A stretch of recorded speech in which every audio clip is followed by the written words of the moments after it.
আলহামদুলিল্লাহ, সমস্ত প্রশংসা আল্লাহ তাআলার, যিনি প্রজ্ঞাময়, সকল বিষয়ে ওয়াকিবহাল, মহাজ্ঞানী, সর্বশক্তিমান। তিনি দিনকে রাত দ্বারা আচ্ছাদিত করেন, তারা একে অন্যকে দ্রুতগতিতে অনুসরণ করে। আর সৃষ্টি করেছেন সূর্য, চাঁদ ও নক্ষত্ররাজি, এরা সবই তাঁরই অজ্ঞাবহ। জেনে রেখো, সৃষ্টির একমাত্র কর্তা তিনি, তার হুকুমের একমাত্র মালিকও তিনি। যালিকুমুল্লাহু রাব্বুকুম লা ইলাহা ইল্লা হুয়া খালিকু কুল্লি শাই। তিনি আল্লাহ, তোমাদের রব, তিনি ছাড়া কোনো সত্য ইলাহ নেই, তিনি সব কিছুর স্রষ্টা, অতএব তোমরা তারই ইবাদত করো। তিনি হলেন সমস্ত বিষয়ের তত্ত্বাবধায়ক। সৃষ্টির জন্য রহমত স্বরূপ এবং তাদের অবস্থার সংশোধনের লক্ষ্যে তিনি আল কোরআন নাজিল করেছেন। কিতাবুন উহকিমাত আয়াতুহু সুম্মা ফুসসিলাত মিন লাদুন হাকিমিন খাবির। এটি এমন কিতাব যার আয়াতসমূহ সুদৃঢ়, অতঃপর সবিস্তারে ব্যাখ্যাকৃত মহাজ্ঞানী রব্বুল আলামিনের পক্ষ থেকে।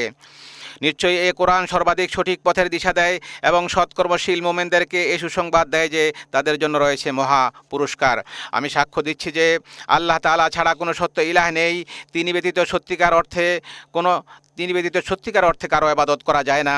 আমি আরও সাক্ষ্য দিচ্ছি যে মুহাম্মদ সাল্লাল্লাহু আলাইহি ওয়াসাল্লাম আল্লাহর বান্দা ও রাসূল। মানুষের প্রতি আল্লাহর অনুগ্রহসমূহের মধ্যে অন্যতম হলো তিনি তাদের কাছে মুহাম্মদ সাল্লাল্লাহু আলাইহি ওয়াসাল্লামকে প্রেরণ করেছেন মানব জাতিকে কল্যাণের পথে, এবং যার মাধ্যমে তাদের প্রতি আল্লাহর রহমত নাজিল হবে সে বিষয়ের প্রতি আহ্বান করার জন্য। আল্লাহ তাআলা বলেন, ওয়া রাহমাতি ওয়াসিআত কুল্লা শাই। আমার দয়া অনুগ্রহ প্রতিটি বস্তুকেই পরিব্যাপ্ত করে রয়েছে। সুতরাং যারা তাকওয়া অবলম্বন করে, যাকাত দেয় ও আমার আয়াতসমূহের প্রতি ঈমান আনে, তাদের জন্য অচিরেই আমি আমার এই অনুগ্রহ অবধারিত করব। যারা অনুসরণ করে রাসূলের, যিনি উম্মি নবী, যার উল্লেখ তারা তাদের কাছে তাওরাত ও ইনজিলে লিপিবদ্ধ পায়, যিনি তাদেরকে সৎ কাজের আদেশ দেন, অসৎ কাজ থেকে নিষেধ করেন, তাদের জন্য পবিত্র বস্তু হালাল করেন এবং অপবিত্র বস্তু হারাম করেন, আর তাদেরকে তাদের গুরুভাব ও শৃঙ্খল হতে মুক্ত করেন যা তাদের উপর ছিল। কাজেই যারা তাঁর প্রতি ঈমান আনে, তাঁকে সম্মান করে, তাঁকে সাহায্য করে এবং যে নূর তার কাছে নাজিল হয়েছে সেটার অনুসরণ করে, তারাই সফল কাম।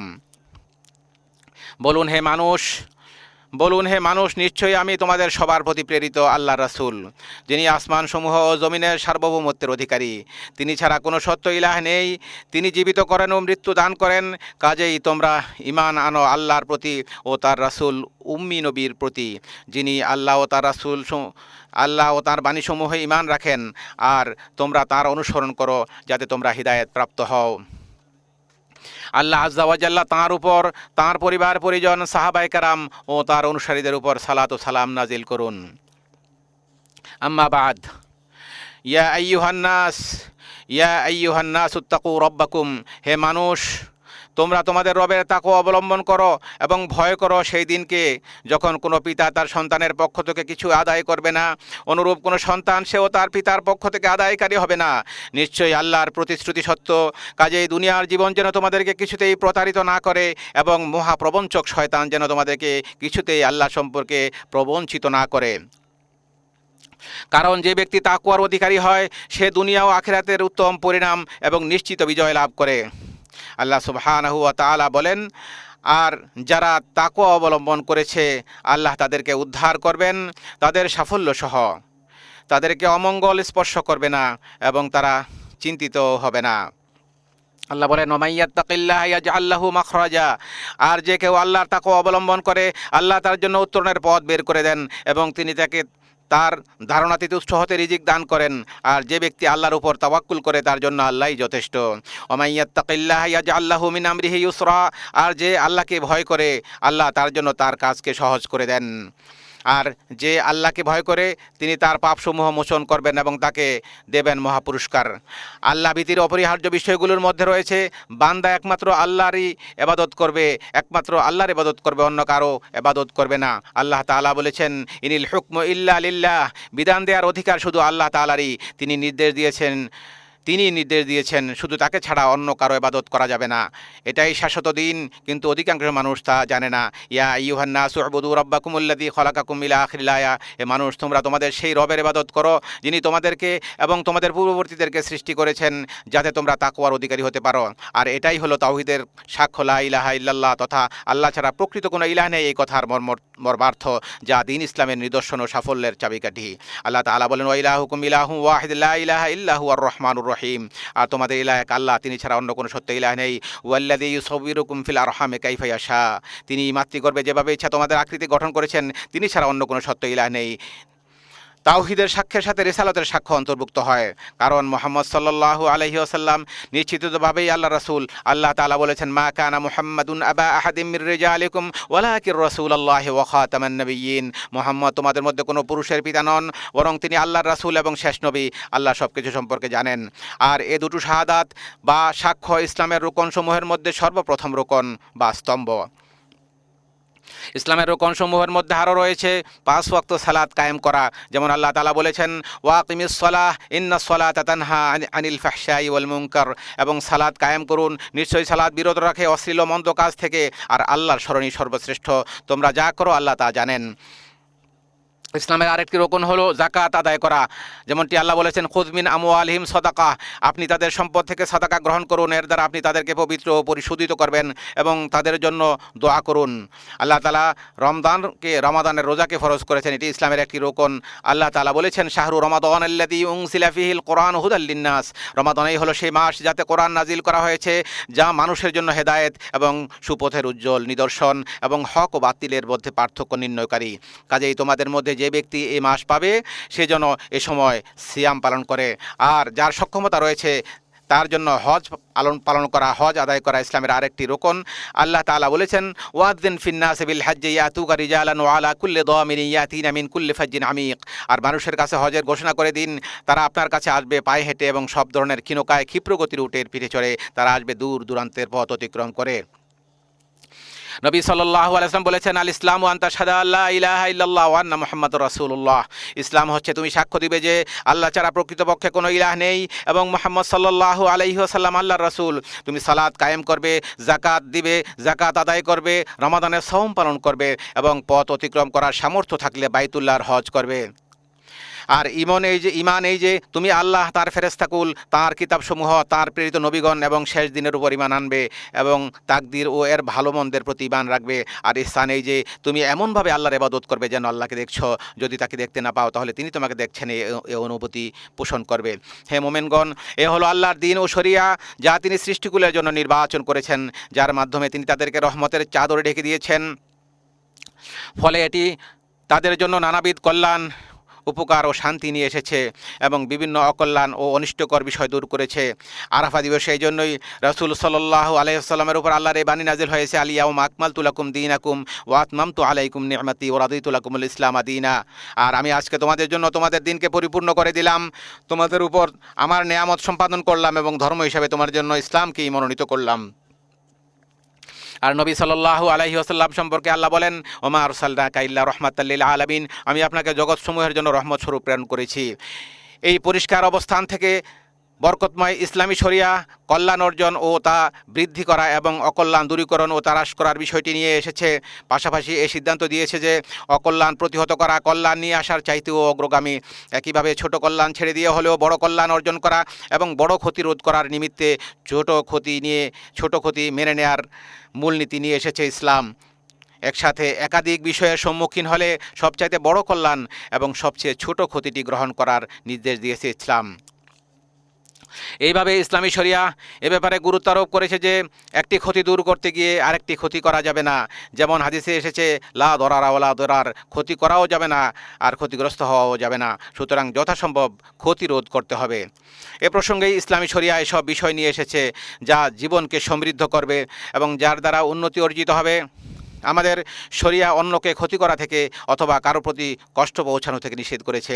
পাশাপাশি আদেশ দিয়েছে ন্যায় নীতি, উত্তম চরিত্র, পিতামাতার প্রতি সদাচরণ, আত্মীয়তার সম্পর্ক রক্ষা করা, সত্য কথা বলা, অধিকার সংরক্ষণের সাথে সাথে হকদারের নিকট আমানত পৌঁছে দেওয়া, আমানত আদায় করা, চুক্তি ও প্রতিশ্রুতি রক্ষা করা এবং শাসকের কথা শোনা ও তাদের আনুগত্য করা ইত্যাদি বিষয়ের, যেমনটি আল্লাহ তাআলা বলেছেন, ইন্নাল্লাহা ইয়ামুরু বিল আদলি ওয়াল ইহসান ওয়া ইতাই যিল কুরবা ওয়া ইয়ানহা আনিল ফাহশাই ওয়াল মুনকার। নিশ্চয়ই আল্লাহ ন্যায় নীতি বজায় রাখা, সদাচরণ করা ও নিকটাত্মীয়দের দান করার আদেশ দিয়েছেন এবং অশ্লীলতা, অন্যায় কাজ ও অবাধ্যতা থেকে নিষেধ করেছেন। তিনি তোমাদেরকে উপদেশ দেন যাতে তোমরা উপদেশ গ্রহণ করতে পারো। আল্লাহ তোমাদেরকে আদেশ করেছেন অধিকারের নিকট আমানত পৌঁছে দিতে, আর যখন তোমরা মানুষের মাঝে বিচার করবে তখন ন্যায় ইনসাফের সাথে বিচার করবে। আল্লাহ তোমাদেরকে কত চমৎকার উপদেশ দেন।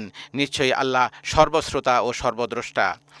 হে ঈমানদারগণ, তোমরা আল্লাহ তার রাসূল এবং তোমাদের দায়িত্বশীলদের অনুসরণ করো। অতঃপর যদি তোমরা কোনো বিষয়ে বিবাদে লিপ্ত হয়ে পড়ো, সেক্ষেত্রে আল্লাহ ও পরকালে বিশ্বাসী হয়ে থাকলে বিষয়টি আল্লাহ এবং রাসূলের উপর ন্যস্ত করো। এটি কল্যাণকর ও পরিণামের দিক থেকে উত্তম। তোমরা যখন কোনো বিষয়ে ঝগড়া বিবাদে লিপ্ত হবে, সেগুলো তোমরা আল্লাহ এবং রাসূলের প্রতি সফর্দ করো যদি তোমরা মুমিন হয়ে থাকো, আর এটাই তোমাদের জন্য সবচেয়ে কল্যাণকর। মহাপ্রজ্ঞাবান বিধানদাতা আল্লাহ রাব্বুল আলামিন 5টি মৌলিক বিষয় সংরক্ষণের প্রয়োজনীয়তার ব্যাপারে গুরুত্ব আরোপ করেছেন। এক্ষেত্রে আলাদা গুরুত্ব দেওয়ার ব্যাপারে সকল শরীয়ত এবং সকলেই একমত। এই 5টি বিষয় হলো দিন বা ধর্ম, জীবন, বিবেক, বুদ্ধি, সম্পদ ও সম্মানের অধিকার সংরক্ষণ করা। বরং ইসলামী শরিয়া এই বিষয়ে বাড়াবাড়ি করাকে শাস্তিযোগ্য অপরাধ হিসাবে বিবেচনা করেছে, আর এজন্যই এই বিষয়গুলোর উপর যত্নবান হওয়াকে জান্নাতে প্রবেশ ও দয়াময় আল্লাহ সুবহানাহু ওয়া তাআলার সন্তুষ্টি অর্জনের কারণসমূহের মাঝে বিশেষভাবে গণ্য করা হয় এবং সুখ, শান্তি, উন্নতি ও দুনিয়াতে সভ্যতার উপকরণ হিসাবে বিবেচিত হয়। এটি অনুপস্থিত থাকলে জীবন বিঘ্নিত হয় এবং এতে ত্রুটি করলে তা আখিরাতের শাস্তির কারণ হবে। আর এই কারণে বিদায় হজে রাসূল সাল্লাল্লাহু আলাইহি ওয়াসাল্লাম বলেছেন, ইন্না দিমাআকুম ওয়া আমওয়ালাকুম ওয়া আরাদাকুম আলাইকুম হারাম। তোমাদের রক্ত, তোমাদের সম্পদ, তোমাদের ইজ্জত, সম্মান তেমনি সম্মানিত, যেমন সম্মানিত তোমাদের এই দিনটি, তোমাদের এই শহরটি এবং তোমাদের এই মাসটি, যেমন সম্মানিত তোমাদের এই দিনটি, তোমাদের এই শহরে এবং তোমাদের এই মাসে। সুতরাং দিন ইসলামের অনুসরণ অত্যন্ত প্রয়োজনীয় বিষয়, কেননা আল্লাহর আনুগত্য ও তার ইবাদত ছাড়া মানুষের অন্য কোনো উপায় নেই, আর এজন্য তাকে সৃষ্টি করা হয়েছে। আল্লাহ তাআলা বলেছেন, ওমা খালাকতুল জিন্না ওয়াল ইনসা ইল্লা লিয়াবুদুন, আমি মানব জিনকে শুধু আমার ইবাদতের জন্যই সৃষ্টি করেছি। অন্যত্র তিনি বলেছেন, হে নবী, আপনি বলে দিন, আমার রব ন্যায় ইনসাফের আদেশ দিয়েছেন, তোমরা প্রতিটি সেজদার সময় তোমাদের লক্ষ্য একমাত্র আল্লাহ দিকেই নির্ধারণ করো। আল্লাহ রাব্বুল আলামিন অন্যত্র বলেছেন, ওয়ালাকাদ বাআসনা ফি কুল্লি উম্মাতির রাসূলা আন ইবুদুল্লাহ ওয়া ইজতানিবুত তাগুত, আমি প্রতিটি জনপদেই একজন করে রাসূল প্রেরণ করেছি এই মর্মে যে তোমরা আল্লাহর ইবাদত করো এবং তাগুতকে পরিহার করো। অতঃপর তাদের কাউকে আল্লাহ হেদায়েত দিয়েছেন আর কারো উপর গুমরাহি অবধারিত হয়েছে। আল্লাহ তাআলা মানুষের প্রাণ রক্ষা করাকে অপরিহার্য করেছেন এবং রক্তপাতের বিষয়ে সীমা লঙ্ঘনকে নিষিদ্ধ করে বলেছেন, ওয়ালা তাকতুলুন নাফসাল্লাতী হারামাল্লাহু ইল্লা বিল হক, তোমরা অন্যায়ভাবে কাউকে হত্যা করো না। অন্যত্র তিনি বলেছেন, তোমরা নিজেদেরকে হত্যা করো না, নিশ্চয়ই আল্লাহ তোমাদের প্রতি অত্যন্ত দয়ালু। আল্লাহ রাব্বুল আলামিন মানুষের জীবনকে সংরক্ষণের নির্দেশ দিয়েছেন। আল্লাহ সুবহানাহু ওয়া তাআলা একইভাবে সম্পদ সংরক্ষণের প্রয়োজনীয়তার ক্ষেত্রে তার কোরআনে বর্ণনা করেছে। আল্লাহ তাআলা তার কোরআনে বলেছেন, হে ঈমানদারগণ, তোমরা একে অপরের সম্পদ গ্রাস করো না, তবে পারস্পরিক সম্মতিতে যে ব্যবসা করা হয় তা বৈধ। বুদ্ধি বিবেকের সংরক্ষণের প্রয়োজনীয়তা সম্পর্কে আল্লাহ সুবহানাহু ওয়া তাআলা বলেন, ইয়া আইয়ুহাল্লাযীনা আমানু ইন্নামাল খামরু ওয়াল মাইসিরু ওয়াল আনসাবু ওয়াল আজলামু রিজসুম মিন আমালিশ শাইতান ফাজতানিবুহু লাআল্লাকুম তুফলিহুন। হে ঈমানদারগণ, মদ, জুয়া, মূর্তি ও ভাগ্য গণনার তীর এসব কিছুই শয়তানের নাপাক কাজ, সুতরাং তোমরা তা থেকে দূরে থাকো যাতে সফল কাম হতে পারো। শয়তান মাদকের দ্বারা তোমাদের মধ্যে শত্রুতা ও বিদ্বেষ সৃষ্টি করতে চায় এবং তোমাদেরকে আল্লাহর স্মরণ ও সালাত থেকে বাধা দিতে চায়। কাজেই তোমরা এর থেকে কি নিবৃত হবে না? কিতাবুল্লাহ ও সুন্নতে মানুষের সম্মানে আঘাত করার বিষয়ে নিষেধ করা হয়েছে, কারো সম্মানে আঘাত করা যাবে না। আল্লাহ তাআলা বলেন, ওয়াল্লাযীনা ইউযুনাল মুমিনিনা ওয়াল মুমিনাতি ইলা আখিরিল আয়াহ, আর যারা কোনো অপরাধ ছাড়া মুমিন নরনারীদেরকে কষ্ট দেয় তারা অপবাদ ও স্পষ্ট পাপ বহন করল। আল্লাহ সুবহানাহু ওয়া তাআলা আরও বলেন, নিশ্চয় যারা সতীসাথী সরল মনা মুমিন নারীদেরকে অপবাদ দেয় তারা দুনিয়া ও আখিরাতে অভিশপ্ত, আর তাদের জন্য রয়েছে মহাশাস্তি। আল্লাহ সুবহানাহু ওয়া তাআলা আরও বলেন, হে ঈমানদারগণ, তোমাদের কোনো সম্প্রদায় যেন অন্য সম্প্রদায়কে উপহাস না করে, হতে পারে তারা তাদের চাইতে উত্তম। একইভাবে তোমাদের কোনো নারী যেন অন্য নারীকে উপহাস না করে, হতে পারে তারা তাদের চাইতে উত্তম। তোমরা একে অপরকে নিন্দা করো না এবং তোমরা কাউকে মন্দ উপাধি দিও না। ইমানের পর মন্দ নাম ব্যবহার করা কতই না খারাপ, আর যারা তওবা করেনি তারা জালেম। হে মোমেনগণ, তোমরা অনেক পরিমাণ মন্দ ধারণা থেকে বেঁচে থাকো। কতক ধারণা তো অপরাধ। তোমরা গোপন বিষয় অনুসন্ধান করো না এবং অপরের গীবত করো না, অপরের দোষ বর্ণনা করো না। তোমাদের কেউ কি তার মৃত ভাইয়ের গোশত খেতে পছন্দ করবে? বরং তোমরা তা পছন্দ করবে না, অপছন্দ করবে। আল্লাহকে ভয় করো, নিশ্চয়ই তিনি তওবা গ্রহণকারী। উপর উল্লিখিত 5টি মৌলিক বিষয়ের পরিপূরক আরেকটি বিষয় হলো কর্ম সম্পাদনের বিভিন্ন মাধ্যম ও উপায়ের ভিত্তিতে শরীয়তের মূল উদ্দেশ্যগত বিধান জারি হওয়া। আদিষ্ট বিষয়াবলী সম্পাদনের জন্য যে মাধ্যম গ্রহণ করা অত্যাবশ্যক হয়ে পড়ে, সে মাধ্যম গ্রহণ করাও শরীয় আদেশের অন্তর্ভুক্ত হিসাবে গণ্য হবে। অনুরূপভাবে যে মাধ্যম বা উপায় গ্রহণ না করলে আবশ্যকীয় কাজ তথা ওয়াজিব সমূহ সম্পাদন করা যায় না, সে মাধ্যম গ্রহণ করাও শরীয়ত মতে ওয়াজিব হয়ে পড়ে। কাজেই কোনো কাজ সম্পাদনের ক্ষেত্রে যে সকল মাধ্যম বা উপায় অবলম্বন না করলে শরীরী উদ্দেশ্য তথা জরুরি স্বার্থ অর্জিত হয় না, সে সকল মাধ্যম বা উপায় অবলম্বন করাও একই হুকুমের অন্তর্ভুক্ত। আর এজন্যই একজন মুমিনের উচিত উল্লেখিত 5টি অত্যাবশ্যকীয় বিষয়ের হেফাজত করা। এর মাধ্যমে তার চারিত্রিক বিশুদ্ধতা ও জীবনের স্থিতি রক্ষিত হবে। সাধারণ মানুষ এর মাধ্যমে তাদের দিন ও দুনিয়াবী স্বার্থ হাসিল করতে সক্ষম হবে। আর এ লক্ষ্যেই আল্লাহ সন্তুষ্টি ও পরকালীন নেকি অর্জনের জন্য মানুষের একে অপরকে সহযোগিতা করা কর্তব্য।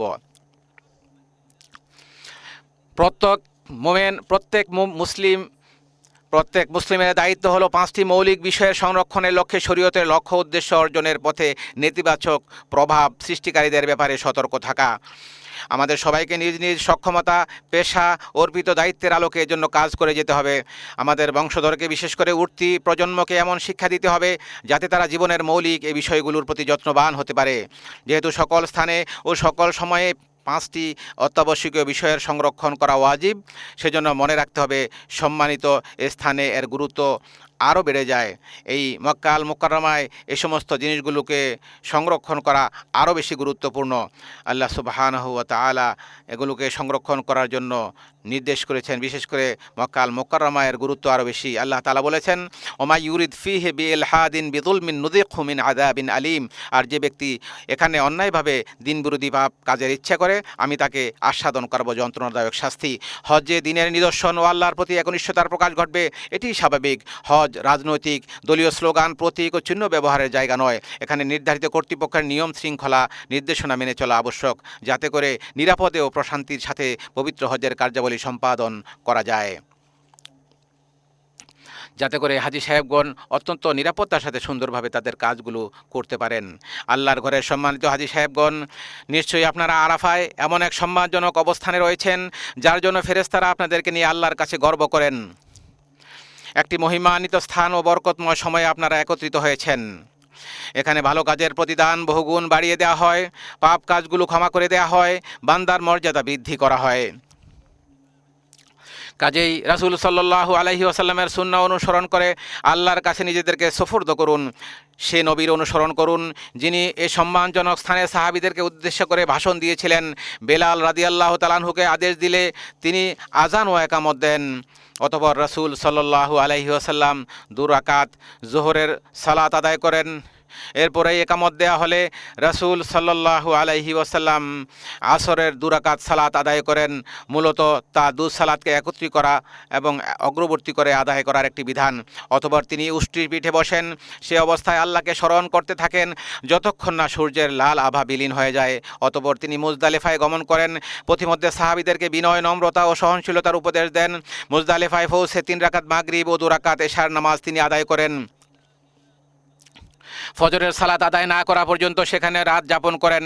ভোরের আলো পরিস্ফুটিত না হওয়া পর্যন্ত সেখানে দোয়া করতে থাকেন। অতঃপর মিনার দিকে অগ্রসর হন। মিনায় পৌঁছে জামরায় আকাবাতে 7টি ছোট পাথর নিক্ষেপ করেন। অতঃপর কোরবানির পশু জবাই করেন ও মাথা মুন্ডন করেন।